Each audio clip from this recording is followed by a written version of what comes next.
Hello everyone, welcome to Cypress Automation. This is Sherful. This lecture is about to see inheritance process in Cypress. This is a programming concept. So if you are not familiar with the any programming language or object-oriented programming concept, it's very brand new for you.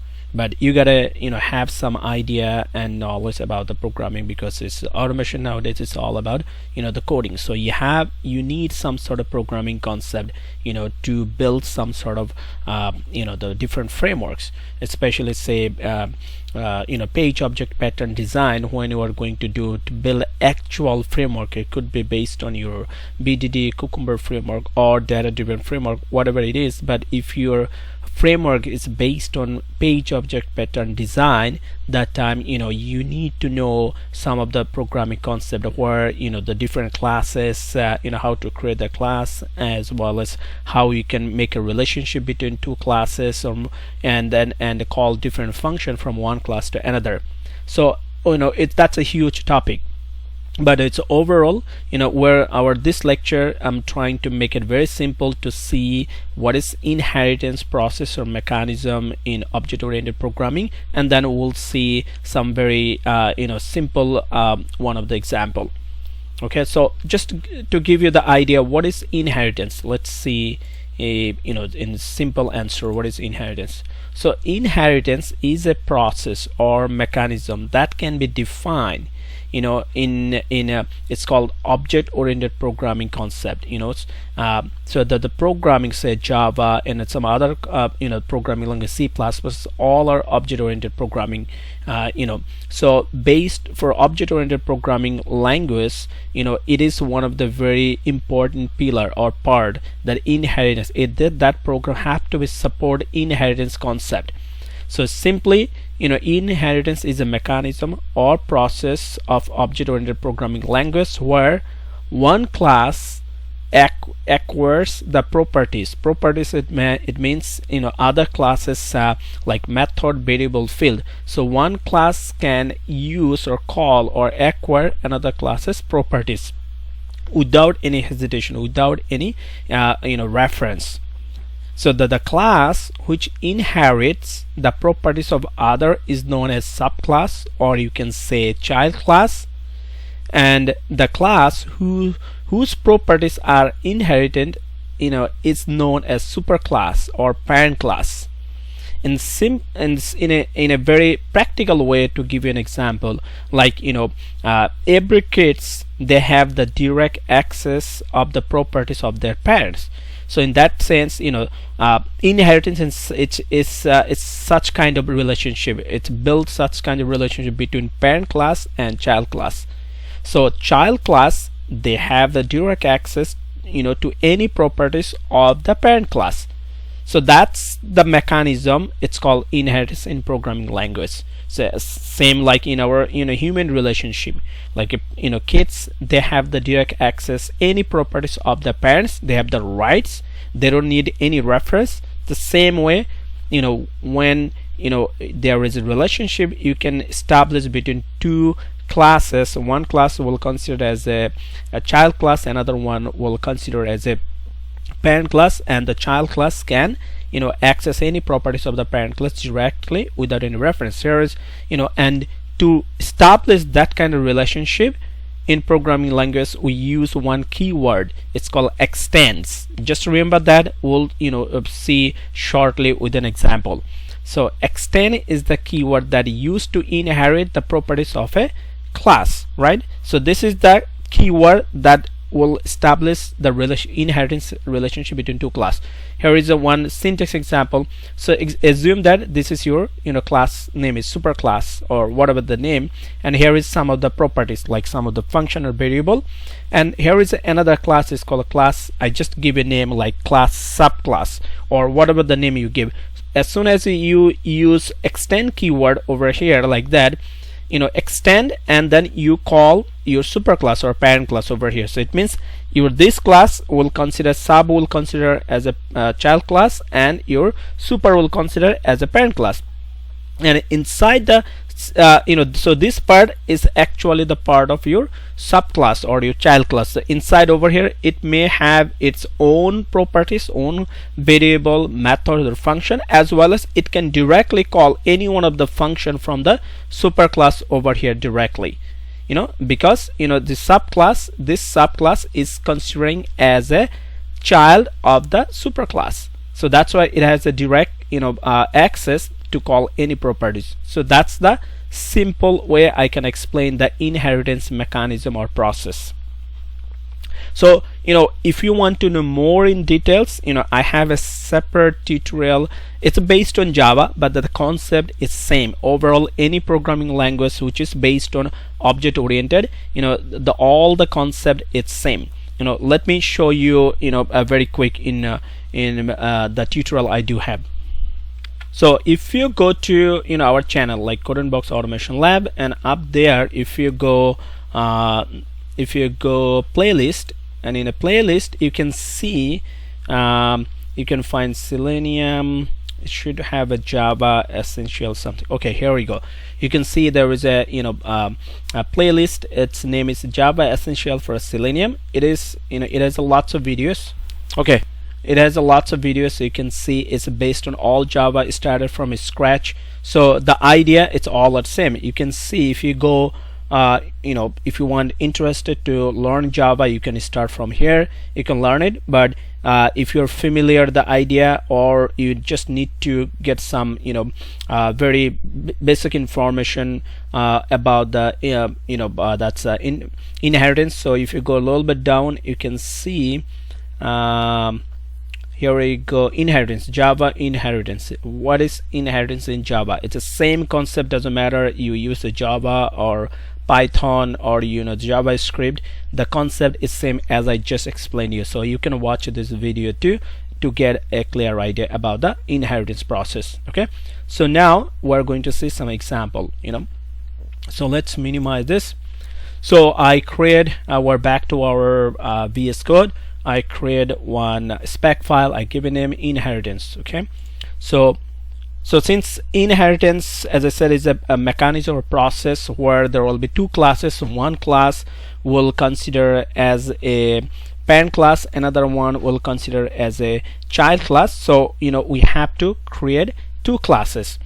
Okay, and also if you're familiar with the page object design pattern, to build a framework, it means you will have a separate class. So you will have a very familiar in this automation world nowadays. If you're familiar with Selenium or other automation framework, that you create a base class where you put all your reusable function, so that whenever you need those any one of the function from the base class, you can call to your actual test class. So there will be two different classes. So one will be the base class, who will treat as a parent class, and your actual test class who will treat as a child class, and we'll use the extend keyword so that we can make a relationship between two classes as a parent and child, and then we can call any one of the function from the parent class to your child class. So that's the concept of page object pattern, and we're going to do over here also. And here I'm going to make all the classes in one spec file. In real life, or when you will see the actual some frameworks, it should be on separate. It will be every class will be in separate spec. But here, just to make it easy, I'm going to make create two separate classes, but in the same one spec file. I hope it's very clear to you. Okay, let's so to create a class. So class, your keyword you will type. Okay, class, give a name base page or base class, base page. And to create a class, it. So here we go. And so start a base class, and inside the base page, base class, I will have some of the function. So I will create all the function as a static, so that I can directly call all those function without any reference. So static. And then so I will say, so what I'm gonna do here, our example would be very simple. example would be very simple. So this is our home page, right? This is our URL. So here, if if you see some of the our previous lecture, you will see one of the tutorial we have seen how to scroll down our page, like up to this contact as this button, and then we did also scroll up to see this welcome to Codenbox automation, this title, right? So we did that one example, scroll up and down. So we'll do the same exercise based on this page. Okay, so first in our base page or base class, we'll have couple of function where I will pass our URL of the page, and I will create another function which is say for wait for the make some local wait or global wait, so that I can call that wait anytime wherever I need. So first is static. So I'll say the first one would be based on to load the page, load the website. So I will give a name of the function is load, say load homepage, and then so I hope you are familiar. So I'm creating a function name is load homepage, and then I will pass the body. I will say CY visit function, and then I will pass the URL of the site, right? So what's the URL? This is the URL. Just copy it and paste it there, right? So this is my say one function, right? Just it will load the page. So and the second, I can make another static function. So I would say static, say give a name wait. This is the function name, and I will pass the one argument is called number, right? So I'm making it very generic so that I can call that function and pass whatever the waiting I want to apply in any test case. So I would say CSI dot wait function, and then pass the same variable or same argument. Okay, so this is very simple base class. So now I'm going to create another class. I will give a name which is the child class, because I will use extend keyword. So you will see class, I will give a home page. Okay, home page, and now I would use extends, extends. That's a keyword. That keywords, as soon as you use this keyword, it will make a relationship between your whatever the class name you give. So I'm calling the base class. So this means this home page, this class, it is your child class, and this is the base page, it's your parent class as soon as you use the extend keyword between two class, right? So now, but this information, all the body is for the child class. Okay, it just you are making a relationship. You are saying base page is my parent class. So here your child class, they have their own function, right? So they can be their own function. So what their function? I would say let's I would scroll down. I will make a function that will load the page, will go to the bottom up until contact us, up until here, this button, right? Contact us. So contact us, you can inspect it. So this is the text. So I will say let's give a name first, and again here is this function also. All the function I'm making a static function, static, and then I will give a name, say scroll to bottom, scroll to bottom function. This is the function name, and what would be the body? Body would be sci dot. So what's the locator?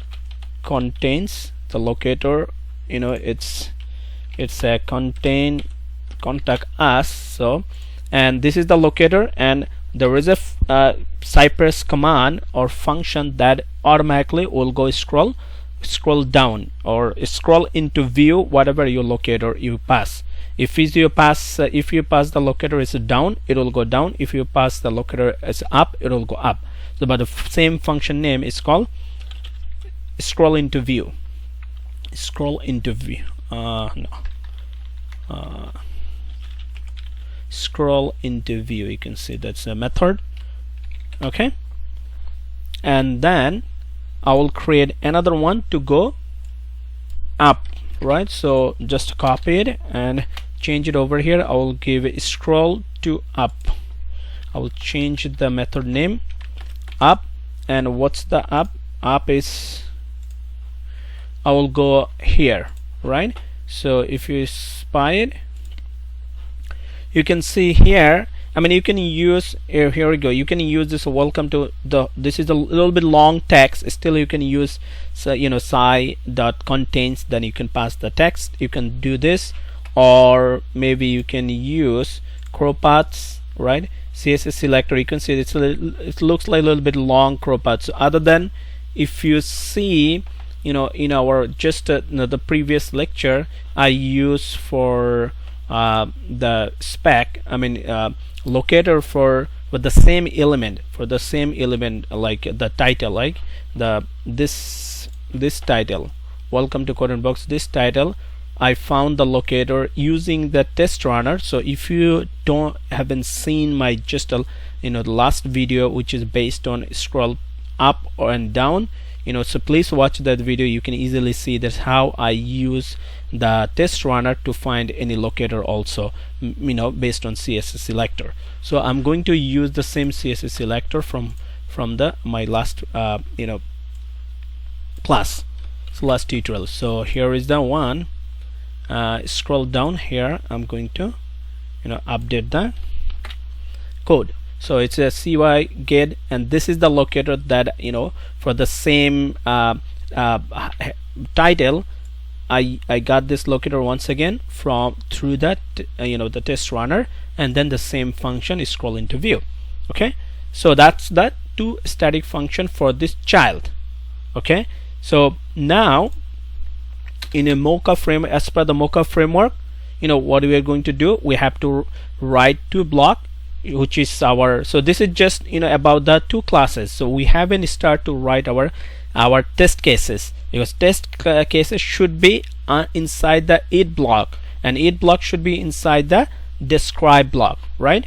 I hope that you understand that part too. So we're going to write our describe block, right? So to write our describe block, let's copy these steps. I mean, you can write it directly, or you can just I'm just copying from my old spec, so that is make it faster. So I will just update the first this is, as the describe block, it's always for your as like your test suite. So you're gonna write some or group of test cases. It's inside the describe block. You have to update its title. So I would say inheritance between classes. Okay, so that's the function, and then it block. Let's change the title of the it block, because this is your test cases actual. So what would be the test cases? I would say should scroll up and down, scroll up and down, or up and down. Scroll, sorry, not up and down, down and up first. Down and up in home page, right? So that's our test cases. That's why I give it title like what we're doing inside this test cases, right? So we're saying we're going to do a test case, which is it will scroll down and up in our home page, right? So here I'm going to delete all this code. Now I'm going to the first, this is my test cases. So your cursor, or when you run this spec file, it will always find the it block. Where is the describe block? And then it will find the it block. It will start to execute from the it block. So all the necessary code, it should be in it block, even though you created some classes, but those classes are your helper class, right? So inside this first, what do you need in your test your test cases? You need to load the page, right? So where to load the page, you can see in our base class we have a home load page function. So we can call that function directly, because you this describe an it block under your home page, under your child class, and child class have the access, direct access any method in your from the parent class, which is the base page, right? So I can call this function, this load page function, from the parent class directly over here. What do you need? The process is that you have to just type your child class name. So child class name homepage dot, you can see it will automatically show all the method and function from your parent class. So you can see it should be over here. You can see there's a load page, right? So this is the function. Where this comes from? It comes from here. Okay, so you call this function, so automatically what this function does, this function will load this page, right? And after that, what do we need to do? We need to, so you are right now, it's loaded the page, and then you have to go to scroll down. To scroll down in your child class, you have a method you created, which is scroll to bottom, right? So this is the, so again, call this function. You can call also your own function, right? So do the same process. So home page, which is your child class name dot your method name, which will do the scroll to bottom, right? And then let's put some weight, because you load the page, you went down, so it may, some of the page it takes a little bit time to to load the page even, and to go down if it's a heavy loaded or the server, it's a little bit delay response. So it's better to put some weight. So how to do it? Same way, we'll call the wait function from our parent class. You can say it's a wait, it's already there. Here is the wait function that we created, and now you're going to pass the time, how long you want to wait. So let's put 3 seconds, right? And then now you are going to call to go to up, scroll up this function, right? So how we can do it? You can do it the same way. Home page, right, dot scroll up, scroll to up function, right? And then if you want, you can put again some weight if it's necessary. If it's not, that's fine. Let's put some weight also again. So I'm going to do the same thing, you see? So it's very easy and simple. Let's up. Okay, so let's save it, save the function. So again, in real life, your base class will have a separate spec. Your your test class, which is your actual this is a test class like homepage. Your child class will have a separate spec, and then you will call any of the function the same way we did. So I just put everything in one spec so that it's easy to understand. Okay, so let's run this. So we'll say npm run sci open. We're going to open our test runner.